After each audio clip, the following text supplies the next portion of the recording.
सिद्धेभ्यः।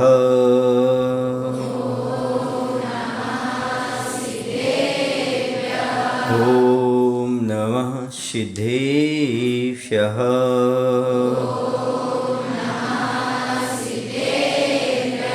ॐ नमः सिद्धेभ्यः।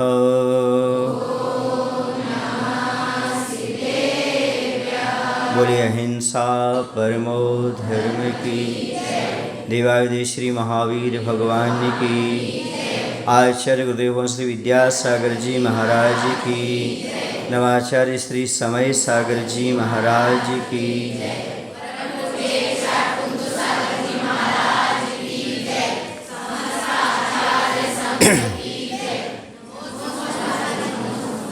आज हम एक ऐसे गुण की बात करेंगे जो गुण दुर्लभ होता चला जा रहा है।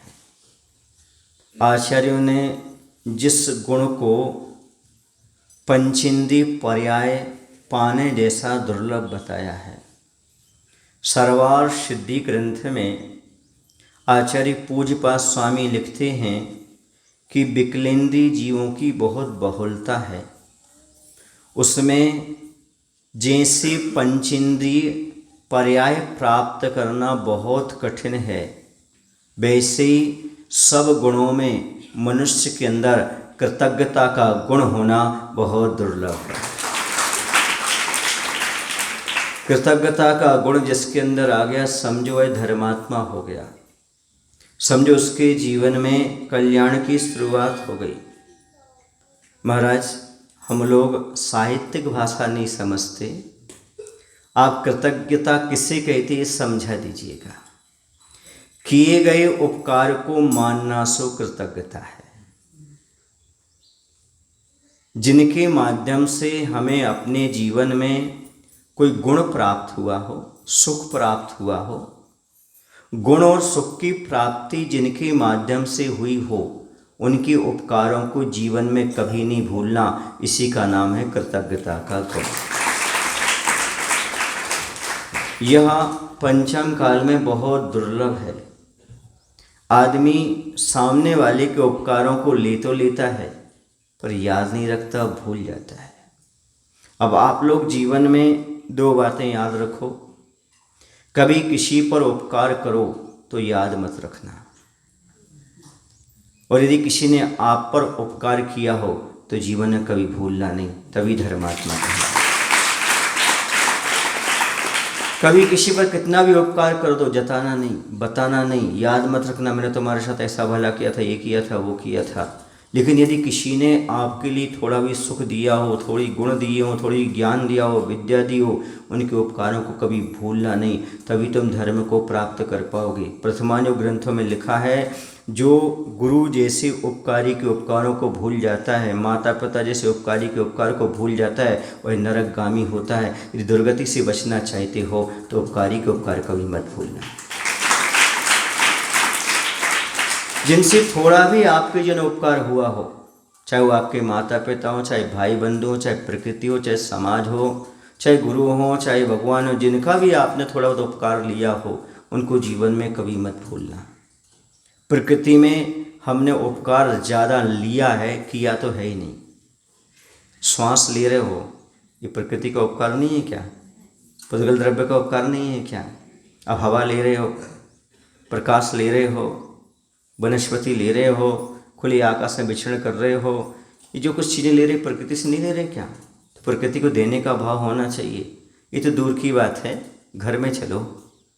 जिन माता पिता ने सब कुछ दिया वो तो दिख रहा है ना आपको, वो आपको देते करते हैं, अपना समय भी देते हैं, संपत्ति भी देते हैं, संस्कार भी देते हैं, प्रेम भी देते हैं, वात्सल्य भी देते हैं, सब देते कि नहीं देते? उनके प्रति आपका क्या दायित्व बनता है? हूँ नहीं कृतघ्न कभी मैं, द्रोह न मेरे और आवे, गुण ग्रहण का भाव रहे न तो दृष्टि न दोषों पर जावे। ऐसे जिन माता पिता ने हम पर उपकार किया है, उनकी दोषों पर दृष्टि नहीं जाना चाहिए, उनकी कभी भूल कर भी निंदा नहीं करना चाहिए। हमेशा माता पिता के उपकारों को याद करते हुए उनकी प्रशंसा करना चाहिए। कभी कृतघ्न मत हो, कृतज्ञ हो। कृतघ्न माने किए गए उपकार को भूल जाना, है ना, और उनकी निंदा करना। और कृतज्ञ माने उपकारों को याद रखते हुए उनकी प्रशंसा करना। अभी तक कई बार माता पिता की अवज्ञा के भाव पैदा हुए, जवाब देने के भाव पैदा हुए, इनका प्रायश्चित कर लेना। उपकारी के प्रति यदि आपके गलत भाव आए हों, निंदा के भाव आए हों, तो आचार्य कहते इसका प्रायश्चित कर लेना, क्योंकि उपकारी से बड़ा और कोई धर्मात्मा नहीं होता। सबसे बड़ा धर्मात्मा वह है जिसने तुम्हारे ऊपर उपकार किया है। और तुम भी धर्मात्मा बनना चाहते हो, उन उपकारी की प्रशंसा करो, कृतज्ञता ज्ञापन करो, तुम भी धर्मात्मा बन जाओ। उपकारी के उपकारों को याद रखोगे तो कभी भी आपके जीवन में उनके दोष नज़र नहीं आएंगे, आपको गुण ही गुण नज़र आएंगे। इसलिए अपने जीवन में उपकारी के उपकार को स्वीकार करो। 3 प्रकार के लोग होते हैं संसार में। एक दुर्जन प्रकृति के होते हैं, दूसरे सज्जन प्रकृति के होते हैं, और तीसरे साधु प्रकृति के होते हैं। दुर्जन वो होते हैं, आप बता पाओगे सज्जन हो दुर्जन किसे कहते हैं? जो किए गए उपकार को कभी नहीं मानता, उसे दुर्जन कहते हैं। सबसे उपकार तो ले लेता है पर उनके उपकार को नहीं मानता। वो क्या कहते हैं, इनका तो कर्तव्य था ना, तो करना चाहिए। माता पिता हैं तो सब करते हैं, सबके माता पिता करते हैं, मेरे माता पिता मैंने किया तो कौन सी बड़ी बात हो गई, ऐसे कहने वाले दुर्जन है। और यदि माता पिता पालन पोषण नहीं करे तो कौन करेंगे? उन्होंने कौन सा हमारे ऊपर धर्म कर दिया? माता पिता हैं तो उनका तो कर्तव्य करना पड़ेगा, उनको करना चाहिए, ऐसा कहने वाले दुर्जन है। ऐसे कहने वाले कौन है? दुर्जन है। बल्कि नहीं, हमारे माता पिता का नाम उनमें नहीं आता जो 9 करोड़ प्रति वर्ष गर्भपात करवाने वाले माता पिता हैं। सुने ना, यदि गर्भपात करा देते, पेट में मार देते तो आज हम यहाँ नहीं होते। हमारे माता पिता ऐसे नहीं हैं, बड़े उपकारी हैं, उन्होंने सृष्टि में हमें जन्म देने का अधिकार दिया। ऐसे भी हैं 9 करोड़ माता पिता, ध्यान रखना। प्रतिवर्ष इतने लोग गर्भपात कराते हैं, आंकड़ा निकाल करके देखा गया है। उनमें आपके पिता का नंबर तो नहीं है, आपकी माता का नंबर तो नहीं है ना, तो समझो आपके माता पिता आपके उपकारी हैं। तो उनका कर्तव्य नहीं था क्या? नहीं किया उन्होंने, लेकिन जिनने किया है उनकी सराहना करो, प्रशंसा करो। आप जब बहुत छोटे थे तब आपके प्रति उन्होंने क्या क्या बलिदान किया, उसको थोड़ा सा याद रखो। तो सज्जन प्रकृति के कौन होते हैं? जो किए गए उपकार को स्वीकार करते। जो स्वीकार नहीं करते वो दुर्जन स्वभाव वाले होते हैं, निंदा और करते हैं। और सज्जन स्वभाव वाले व्यक्ति जो दूसरों के किए गए उपकार को कभी भूलते नहीं, उनके प्रति कृतज्ञता ज्ञापित करते हैं। और साधु स्वभाव के कैसे होते हैं?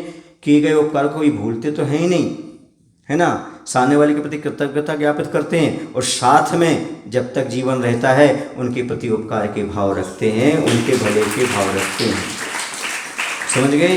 उनका भी उपकार करने का भाव रखते हैं। याद रखो, जीवन के 10 वर्ष तक जैसी सेवा माता पिता तुम्हारी करते हैं, वैसे जीवन के अंत समय तक तुम माता पिता की सेवा करना, यही तुम्हारा गृहस्थ धर्म है। जब तुम बहुत छोटे होते हो, लाचार होते हो, न तुम्हें कपड़े पहनना आता है, न तुम्हें उतारना आता है, न तुम्हें लघु शंका करना आता है, न दीर्घ शंका करना आता है। ये सबकी व्यवस्थाएं कौन करते हैं? आपको नहलाते धोलाते कौन है? माता पिता। बस ऐसी अवस्था जीवन के अंत समय माता पिता की हो सकती है। वो भी लाचार हो सकते हैं। उस समय आपका क्या कर्तव्य बनता है? जैसे आपको 10 वर्ष तक बचपन में माता पिता ने सब कुछ किया, वैसा अंत समय आपका कर्तव्य बनता है। इसी का नाम कर्तव्यता है। इसका पालन आपको भी करना चाहिए। नौकरों के द्वारा नहीं कराना चाहिए, अनाथाश्रम नहीं भेजना चाहिए, बल्कि माता पिता की खुद सेवा करना चाहिए। यह आपका बहुत बड़ा गुण माना जाएगा। याद रखो, आप मंदिर का निर्माण नहीं करोगे तो भी आप स्वर्ग जा सकते हो। तुम मंदिर का निर्माण नहीं करोगे, धर्मशाला का निर्माण नहीं करोगे तो भी स्वर्ग जा सकते हो। लेकिन यदि बूढ़ी माँ की सेवा नहीं करोगे तो तुम स्वर्ग कभी नहीं पहुँच पाओगे। घर में बैठे हुए बुजुर्ग माता पिता की सेवा करना, मंदिर आने से कई गुना पुण्य लाभ मिलता है। मैं एक बरेली नगर में था, वहाँ पर एक पप्पू नाम का भैया है, अभी हैं वो, उनके भी बच्चे हैं, बीवी सब कुछ हैं। तो मैं जब प्रवचन करता था तो प्रवचन में दिख नहीं रहे थे कुछ दिन से, तो मैं प्राय निगरानी रखता हूँ जो रोज़ प्रवचन सुनने आते हैं वो आए हैं कि नहीं आए हैं, कहाँ हैं, कैसे हैं, क्योंकि जब वो जिनवाणी से प्रेम रखते हैं तो ऐसे व्यक्तियों का ध्यान रखना भी बहुत ज़रूरी होता है ना, ताकि उनका कल्याण का रास्ता प्रशस्त हो जाता है। मैंने पूछा भाई तो कुछ दिन से दिख नहीं रहे हो, कहाँ हो, तो उसकी आंखों में आंसू आ गए। महाराज जी मैं आपके प्रवचन का पालन कर रहा हूँ। मैंने कहा भाई मेरी प्रवचन का पालन कर रहा हूँ? बोले आपने कहा था आप प्रवचन में आओ ना आओ, लेकिन घर में बैठे हुए माता पिता की सेवा करो, बस मैं वही कर रहा हूँ। मेरी माँ बीमार है, उनकी सेवा में लगा हुआ। मैंने कहा बहुत अच्छा आशीर्वाद है। प्रवचन सुनना और पालन करना, पालन करने में ज़्यादा पुण्य लगता है। इसलिए बंधु सुनने में ताली तो बहुत बजा रहे हो तुम लोग, लेकिन जिन हाथों से ताली बजा रहे हो उन हाथों से माता पिता की सेवा करो, तुम्हारा ताली बजाना सार्थक हो जाए, तुम्हारा जीवन सार्थक हो जाए।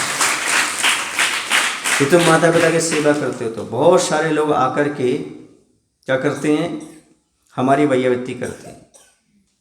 पर उससे मेरा कहना है कि मेरी वैयावृत्ति तो करते हो, पर घर में भी करते हो क्या? घर में किसकी? पत्नी की नहीं, माता पिता की। मतलब घर से मतलब और अर्थ ले लो आप लोग।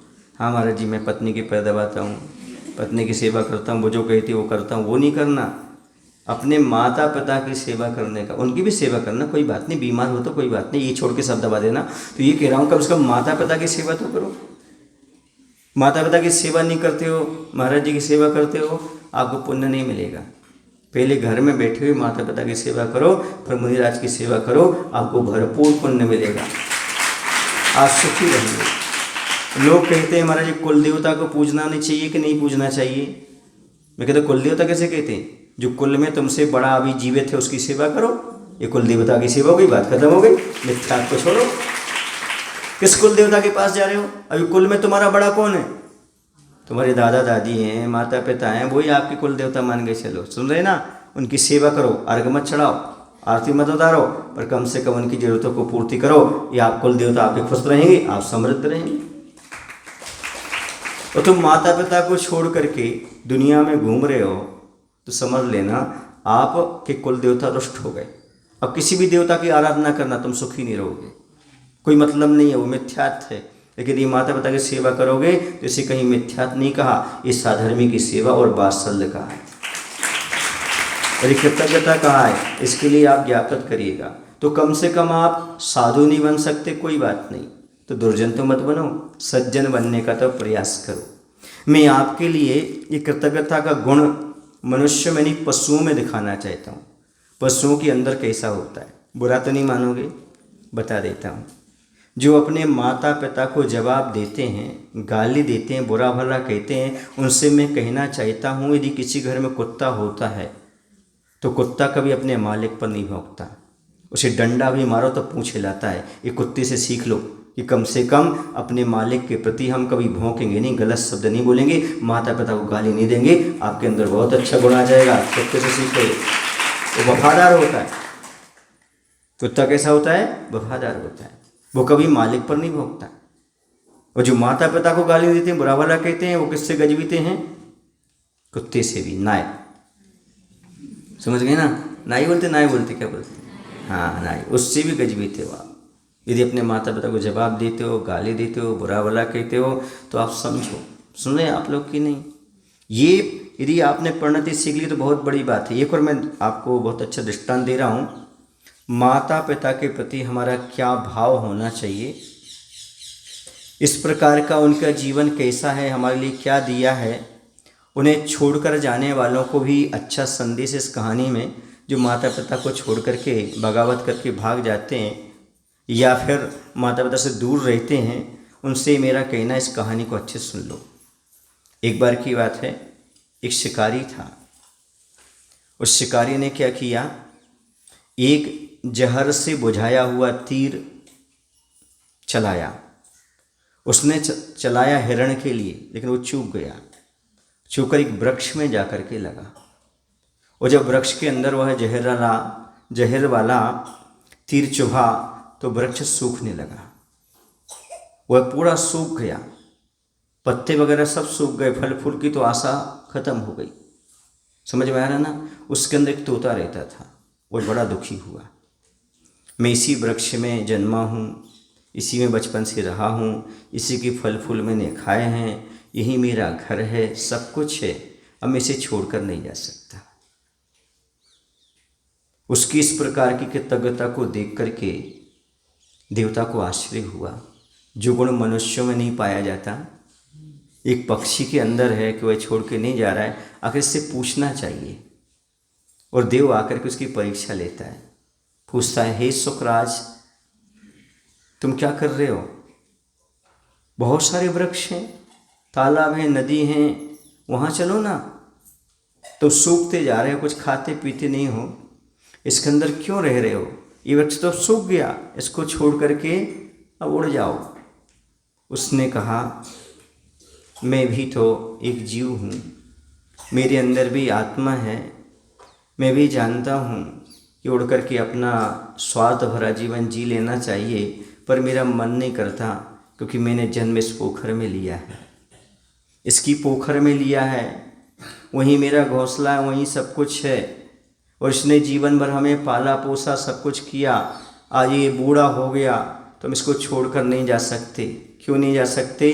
क्योंकि मैंने तो सोच लिया है, अब इस जन्मदाता के चरणों में ही समर्पित हो जाऊंगा, और इसे छोड़ करके कहीं नहीं जाऊंगा।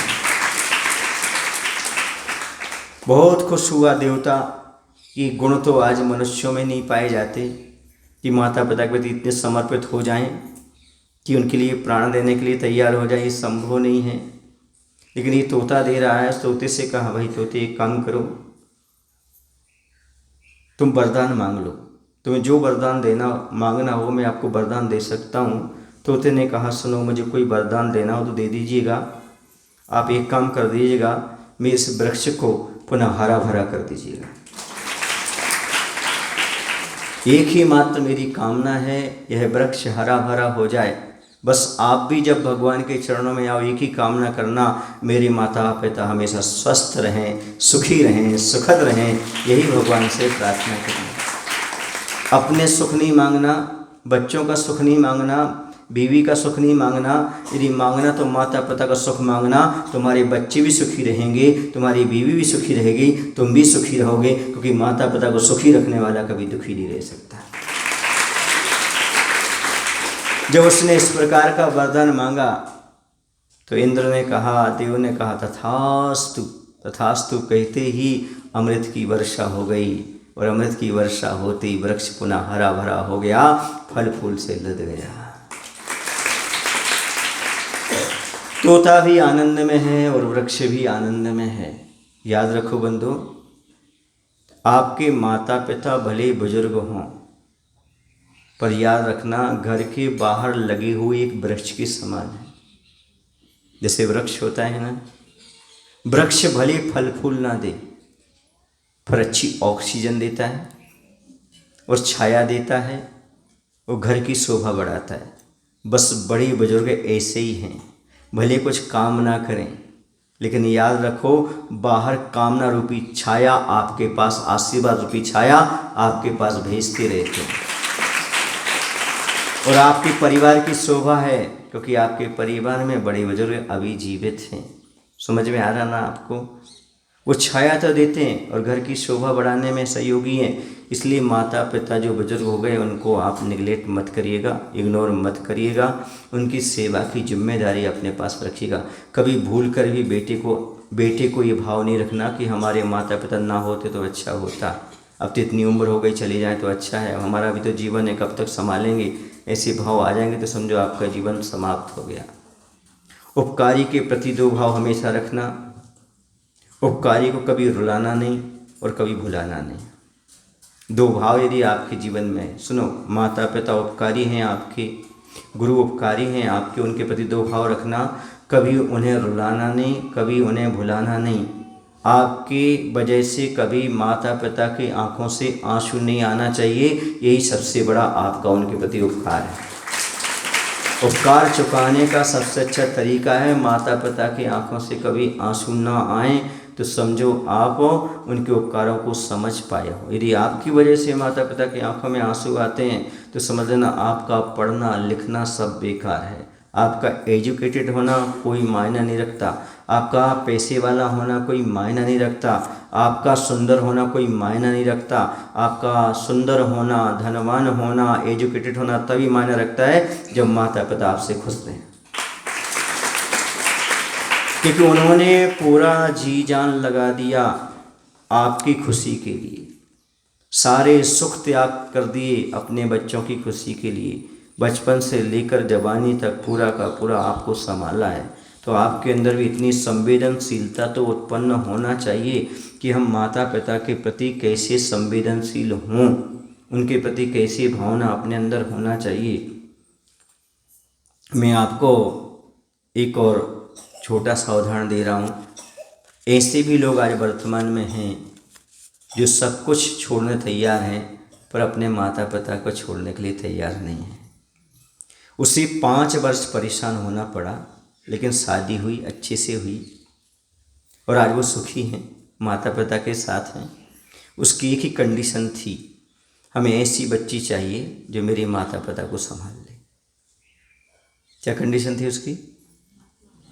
मुझे कुछ नहीं चाहिए अपनी पत्नी से, कुछ नहीं चाहिए, ना जॉब चाहिए, ना कुछ चाहिए, ना कुछ, मैं भरपूर सारी चीज़ें देने तैयार हूँ, बस मेरी पत्नी ऐसी हो जन्मदाता माता पिता की सेवा करती रहे, मुझे कुछ नहीं चाहिए।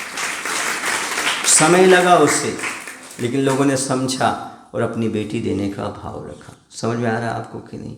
आज वो इतने सुखी हैं कह नहीं सकते। जब हमारे पास आते हैं तो उनकी जो पत्नी है बेटे की, वो ये कहती है कि महाराज जी हमें तो अपने माता पिता में ही भगवान दिखाई देते हैं, हमारे पति में ही भगवान दिखाई देते हैं।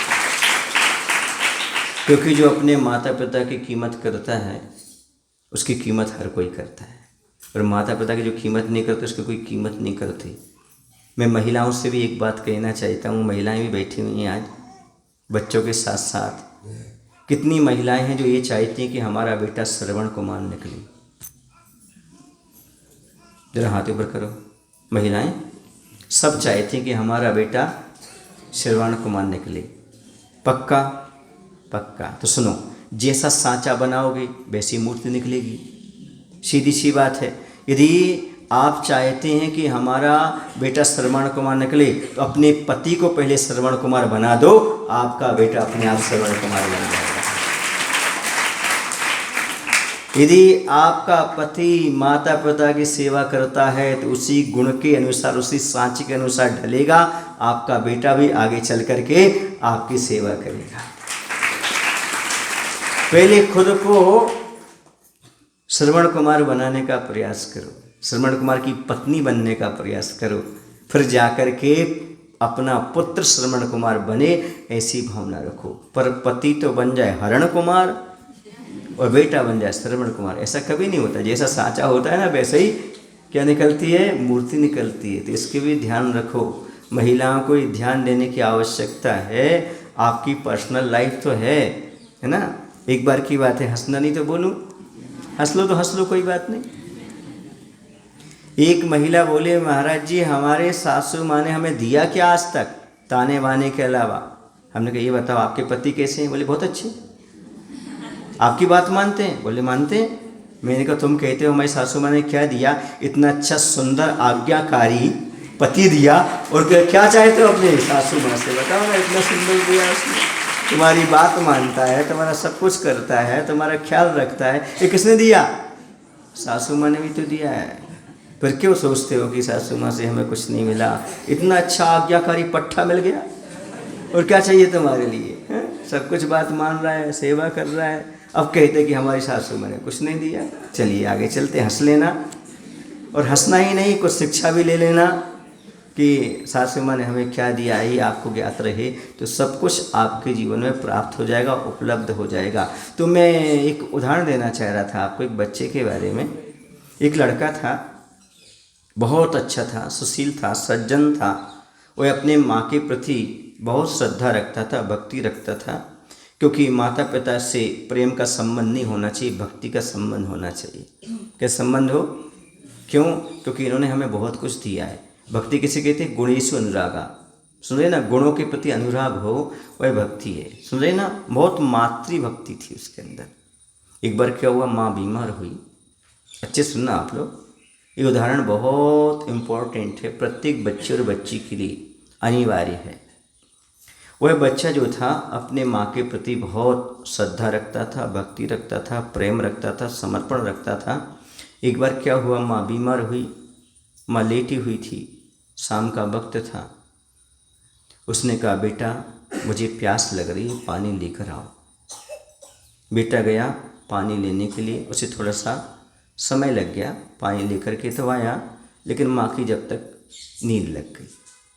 और जब माँ की नींद लग गई तो उस सिरहाने बैठ गया गिलास रख करके, माँ जैसे उठेगी मैं पानी पिलाऊंगा। 1 घंटा हो गया, 2 घंटा हो गए, 3 घंटा हो गए, 4 घंटा हो गए, 5 घंटा हो गए, 6 घंटा हो गए, 7 घंटे हो गए, 8 घंटे हो गए, सुबह हो गई। बेटा बैठा है, माँ उठेगी और मैं पानी पिलाऊंगा। जब माँ की नींद टूटी, माँ ने देखा, अरे बेटा तो पास में बैठा, बेटा तुम सोए नहीं?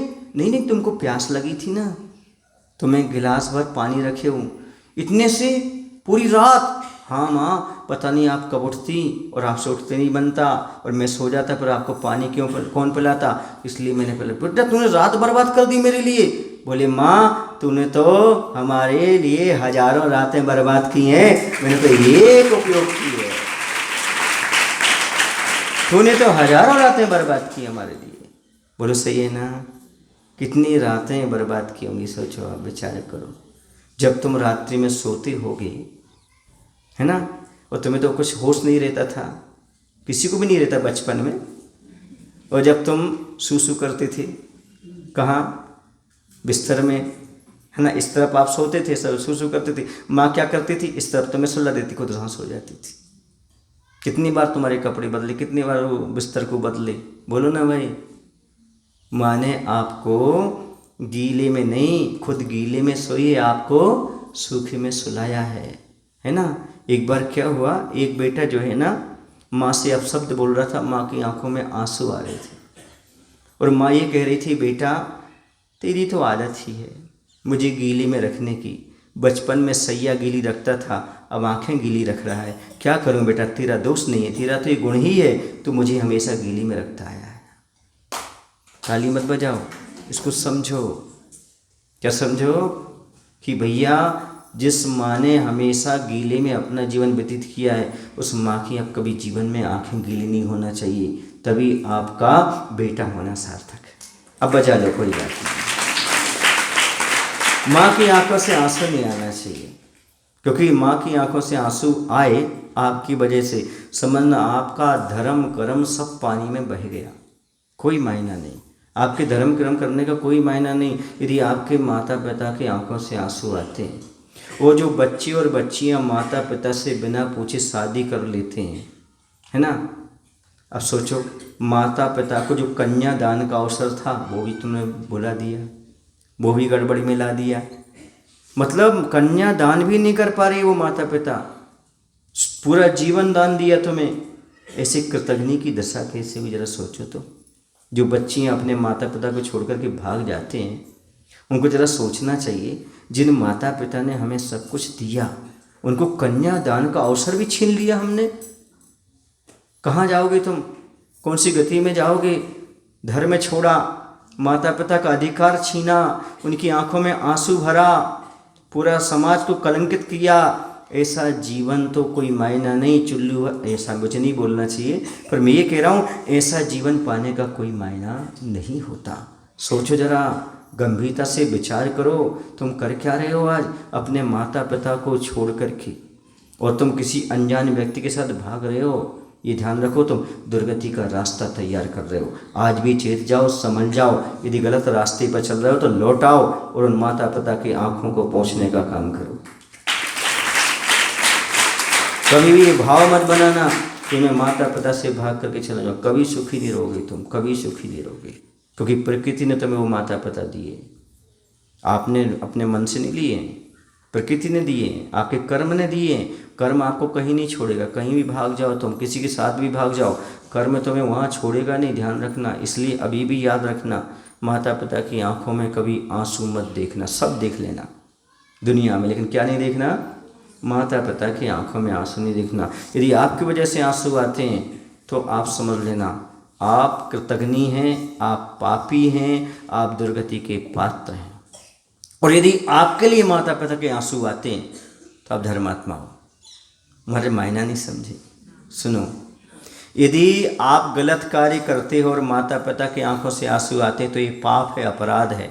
लेकिन आप इतने अच्छे गुणवान हो, इतनी सेवा करते हो, यदि आप कहीं जा रहे हो या आपको कोई तकलीफ है और आपको याद करके माँ की आंखों से आंसू आ जाएं, हमारा बेटा होता तो आज कितना अच्छा होता, तो समझना ये उपलब्धि है। ऐसे आंसू आ जाए कोई दिक्कत नहीं है कि भैया हमारा बेटा तो बेटा है, राजा बेटा है। ऐसा माता पिता के मन में आ जाए तो हमारी बेटी तो बेटी है। कभी किसी से मोबाइल पर बात नहीं करती, हमारी बेटी तो बेटी है। कोई कितना कुछ कह दे, नहीं, ऐसा संभव नहीं है कि हमारी बेटी गलत कदम उठा ले। तो समझना, ये फक्र से यदि आपकी माँ के या पिता की आंखों से आंसू आते हैं तो समझो तुमने बेटी होने का फर्ज निभा लिया। समझ आ रहा है? एक छोटी सी कहानी आपको सुना रहा हूँ जैन दर्शन के अनुसार, अनंतमती की कहानी, जिनकी बहुत शॉर्ट में सुना रहा हूँ। अनंतमती एक राजा की बेटी हुई। माता पिता ने जाकर के अष्टांगिका में मुनि महाराज के पास ब्रह्मचर्य का व्रत लिया 8 दिन के लिए। तो बच्ची भी वहीं बैठी थी, अनंतमती, उसने भी खेल खेल में व्रत ले लिया। माता पिता ने कहा तुम भी व्रत ले लो। हाँ, हम भी ले लेते हैं। वो जानती नहीं थी ब्रह्मचर्य क्या कहलाता है, व्रत ले लिया। अब व्रत लेकर के चले गए। अब उसकी शादी की उम्र आई। जो शादी की उम्र आई तो माता पिता ने कहा बेटा शादी? बोले नहीं, हमारा तो ब्रह्मचर्य व्रत है। बोले कैसा ब्रह्मचर्य? बोले वो हाँ आपने लिया था ना, तो हमने भी लिया था। बोले तो 8 दिन का था। नहीं, ना महाराज ने 8 दिन का कहा था, ना मैंने कहा था, मेरा तो आजीवन है। उस पर इतनी आपत्ति आई, वह बगीचे में झूला झूल रही थी, विद्याधर को उठा करके ले गया, लेकिन अपने पत्नी के डर से रास्ते में छोड़ गया जंगल में। वह जैसे तैसे बहुत जगह परेशान हुई। 2-4 लोगों ने उसको परेशान किया। सेठ ने उसको बेचा, उसने बेचा को बेचा। यहाँ बेचते बेचते जाते जाते वह अपने मामा के घर पहुँच गई। पर मामा को ही पता नहीं था कि हमारी भांजी है। तो कब से बिछड़ी थी, कब से कहाँ थी, कैसी थी। वहाँ आरिका माता जी के यहाँ मिल गई। वो मिलने के बाद वह पड़गान के लिए चौक पूर रही थी। चौक पूरती उनके पिताजी ढूंढते ढूंढते मामा के घर पहुँच गए। और जब चौक देखा बाहर, वो चौंक गई। ये चौक तो मेरी बेटी पूरती थी। चौंक गए। उन्होंने कहा ये चौक किसने पूरा बताओ? उन्होंने कहा एक अंदर बच्ची है, माता जी के साथ है, आरिका के साथ है, उसने पूरा है। अंदर देखा, अरे ये तो हमारी अनंतमती है। दोनों गले लग गए। ये है अपनी बेटी का परिचय।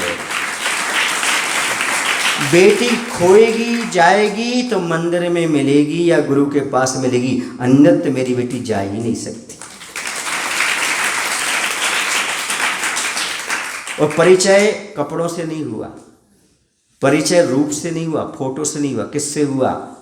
साधु के लिए पड़गाहन करने के चौक से हुआ। समझ आया ना? ये है सही अपनी बेटी बेटियों का परिचय। यदि आप पहचानो तो पहचान जाओ, हमारी बेटी ऐसे चौक पूरती थी, हमारी बेटी ऐसी पड़गाहन करती थी, हमारी बेटी ऐसी पूजन करती थी, हमारी बेटी ऐसे काम करती थी। इससे आपकी बेटी का परिचय हो, उसके माता पिता धन्य हो जाते हैं। अभी जितने यहाँ पर बेटे बेटी बैठे होंगे उनके माता पिता धन्य हैं। क्यों? कम से कम उनके बच्चे जो है ना आज यहाँ पर संस्कार ले रहे हैं। हमारे बच्चे जब भी मिलेंगे 7:30 से 9 के बीच तो धर्मशाला में मिलेंगे, महाराज के पास मिलेंगे। 4 पंक्तियाँ कई बार बोलता हूँ, आज प्रसंग है तो बोल देता हूँ। दुनिया में अक्सर लोग मिला करते हैं। कोई क्लब में मिलते हैं, कोई गार्डन में मिलते हैं, कोई पिकनिक स्पॉट पर मिलते हैं, कोई मूवी देखते हुए मूवी थिएटर में मिलते हैं, कोई शराब खाने में मिलते हैं। उनकी चर्चा नहीं कर रहा हूँ, सुन रहे ना? दुनिया में अक्सर लोग मिला करते हैं। बदनसीब हैं जो बुरी जगह मिला करते हैं, खुशनसीब हैं हम और आप। खुशनसीब हैं हम और आप जो मंदिरों में और गुरु के चरणों में मिला करते हैं। ये खुशनसीबी है आप लोगों की कि आप अभी मिल रहे हो तो कहाँ मिल रहे हो? मंदिर में मिल रहे हो या गुरु के चरणों में मिल रहे हैं, ये आपका सौभाग्य है, ये आपका स्वर्ण युग है। और मैं तो कहता हूँ आचार्य भगवंत का जब तक जीवन रहा, जब तक स्वर्ण युग है, और आगे भी जब तक उनके शिष्य रहेंगे स्वर्ण युग बना रहेगा। इस स्वर्ण युग को पहचानने का प्रयास करो। ये अवसर है जो अपने बच्चों को शिविर में नहीं ला पा रहे, साधु के पास नहीं ला पा रहे हैं, समझ लेना वो कहीं ना कहीं गलती कर रहे हैं, वो कहीं ना कहीं अपने जीवन में अपने आप से धोखा दे रहे हैं। आज भी चेत जाओ, जितना समय मिला है उतना उनके लिए सदुपयोग में लगा दो। ये छोटे छोटे बच्चे, नन्हे नन्हे बच्चे यदि गुरु के पास आएंगे तो समझेंगे। आज जो हमने शिक्षा दी है इसमें एक न एक व्यक्ति का मानस तो पलटेगा। यदि गलत दिशा में जा रहा होगा तो उसे लगेगा नहीं, महाराज ने जो कहा है सही दिशा तो यही है, सही मार्गदर्शन तो यही है।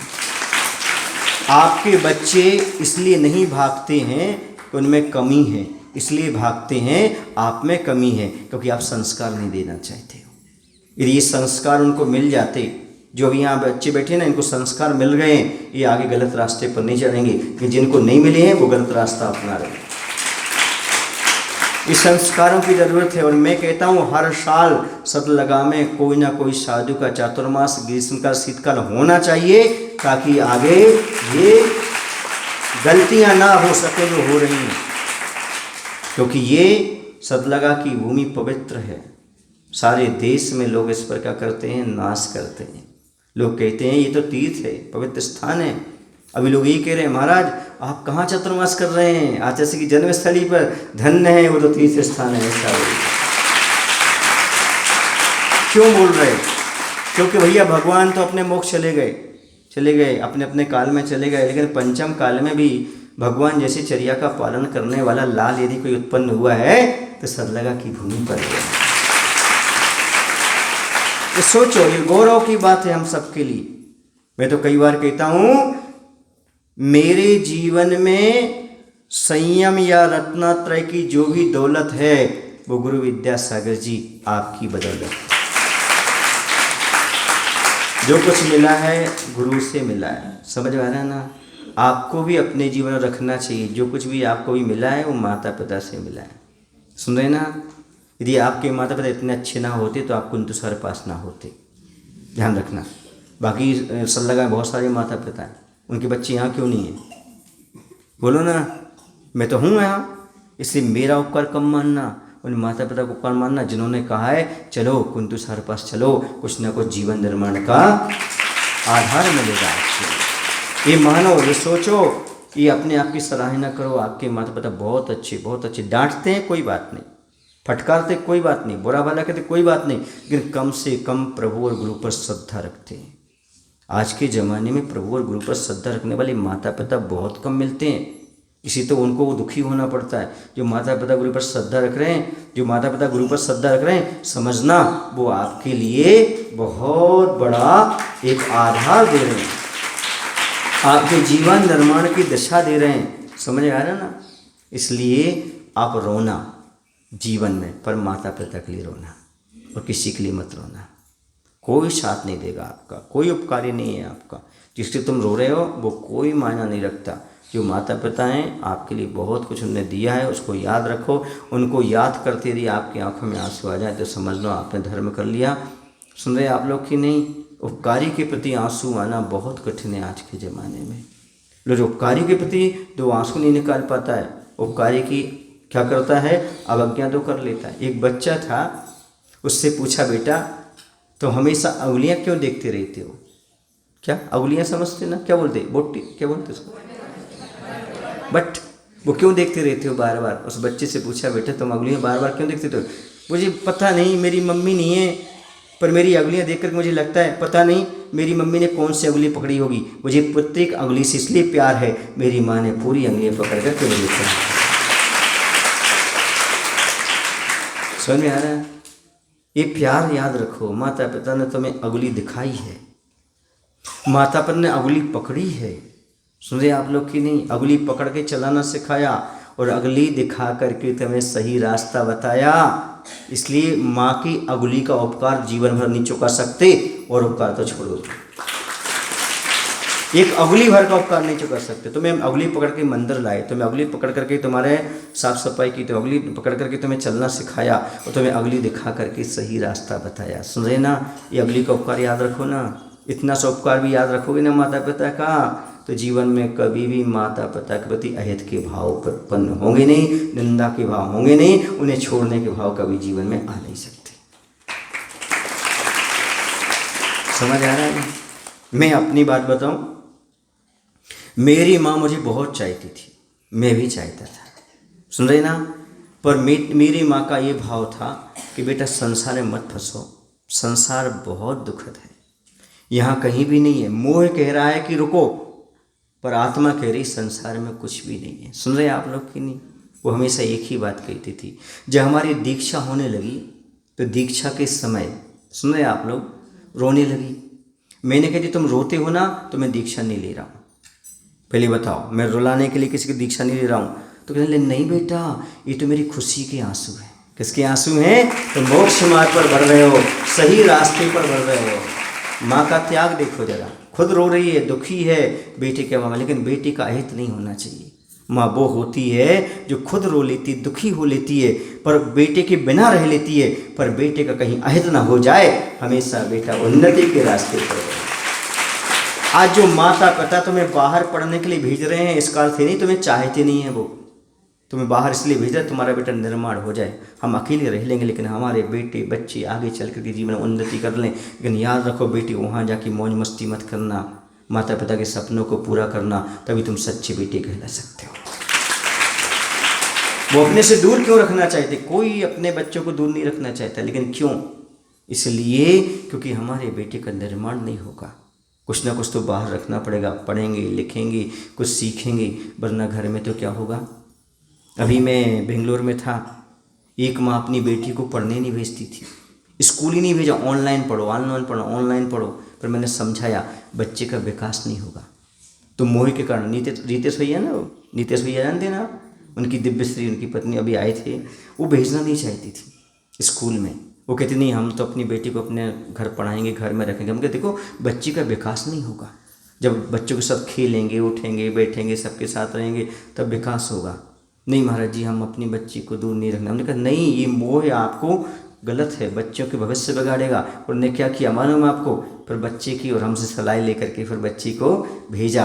अब वो बच्ची पढ़ाई कर रही है, ऑनलाइन नहीं स्कूल जा कर के, क्योंकि बच्चों का भविष्य देखना। मोह के कारण बच्चों का भविष्य नहीं बिगाड़ा जाता। समझ में आ रहा है ना?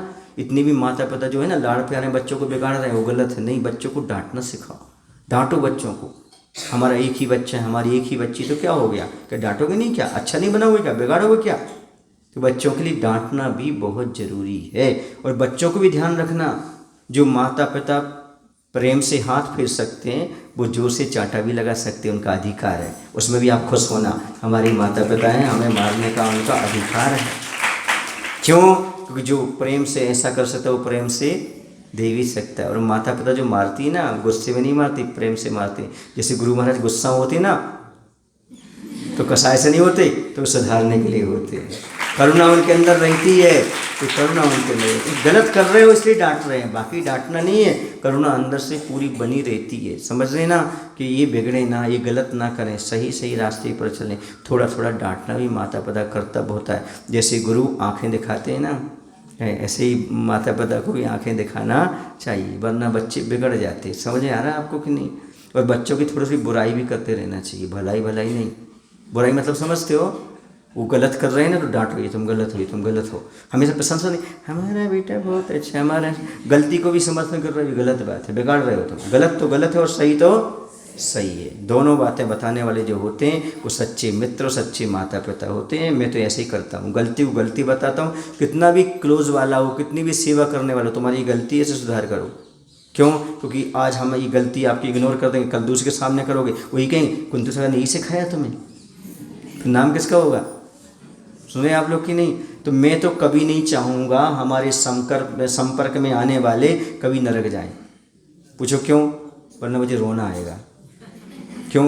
ये मेरे पास रहा, मेरे साथ रहा और नरक चला गया, मैं बचा नहीं पाया, बुद्धूराम रहा मैं तो, यदि से बचा नहीं पाया। तो सुन रहे ना, इसलिए माता पिता को भी रोना आता है, मेरे होते हुए मेरा बेटा कैसा बिगड़ गया, मेरी बेटी कैसे बिगड़ गई, मैंने कौन सी कमी रखी, मैंने सब कुछ तो किया।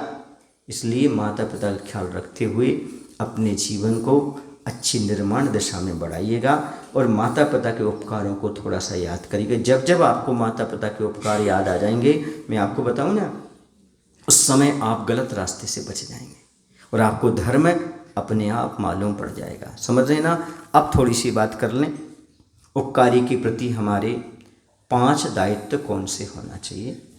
पहला दायित्व होना चाहिए, उपकारी को दुखी मत करना। क्या नहीं करना? उपकारी को दुखी मत करना। जिसने आप पर इतने उपकार किए हैं उनको दुखी मत करना।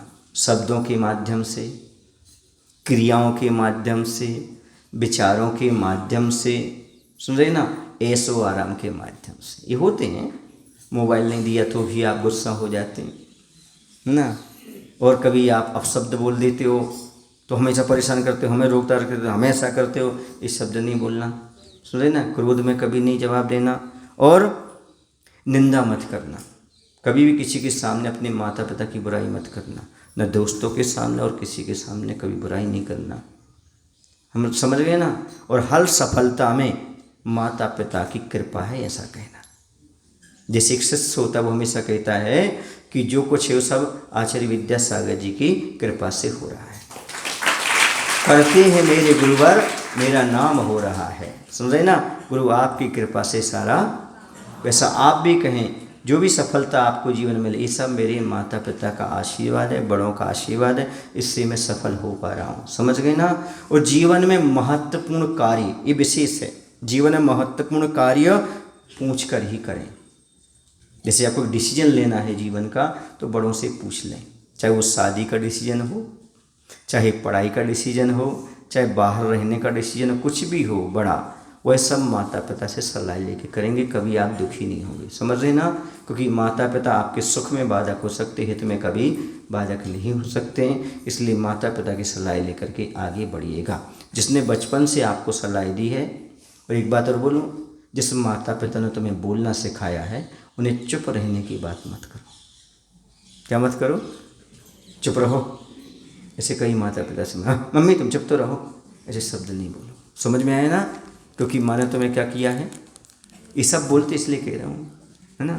कुछ बच्चे तो ये बोलते हैं, हमारी मम्मी पापा समझते ही नहीं है। तो ये शब्द भी मत बोलो कभी कि मेरी माँ नहीं समझती, मेरे पापा नहीं समझते। इतने समझदार हो गए तुम कि अपने माता पिता को ना समझ कहने लगे।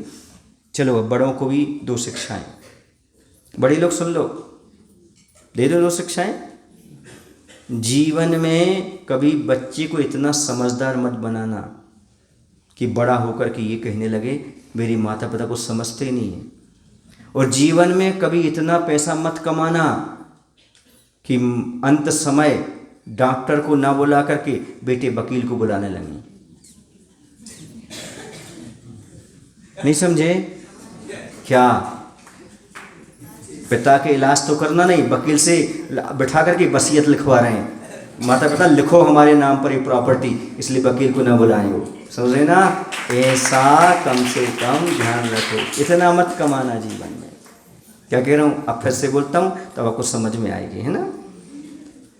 जीवन में बच्चों को इतना मत पढ़ाना लिखाना, इतने समझदार मत बनाना कि जब बड़े हो जाएं तो माता पिता को कहें कि माता पिता समझते ही नहीं।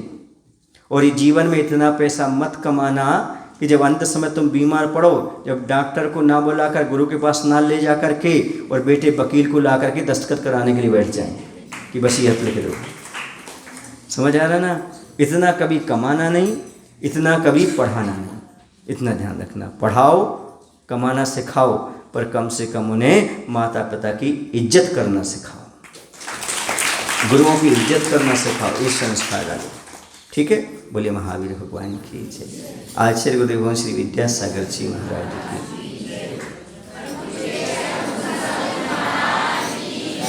हे प्रभु, हम सभी को इतनी शक्ति, इतनी बुद्धि देने की कृपा करो ताकि हम उपकारी के उपकारों को कभी भूल ना सकें उन्हें कभी रुलाए ना, उन्हें कभी भुलाए ना।